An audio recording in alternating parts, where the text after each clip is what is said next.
Hello guys, in today's video I will be showing you how to fix a black screen, how to fix Aliexpress black screen problem. So the answer is easy, just go to the settings and then scroll down to the apps section and then go to the search and search Aliexpress and then go to the storage, and here you will find this clear cache option. Click on it.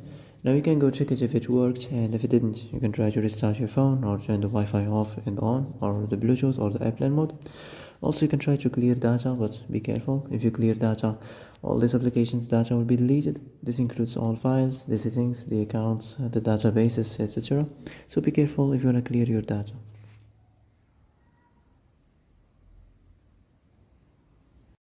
And that's it for today's video. I hope this is the answer you've been looking for. If you like this video, don't forget to like and subscribe, and see you in the next video. Thanks for watching.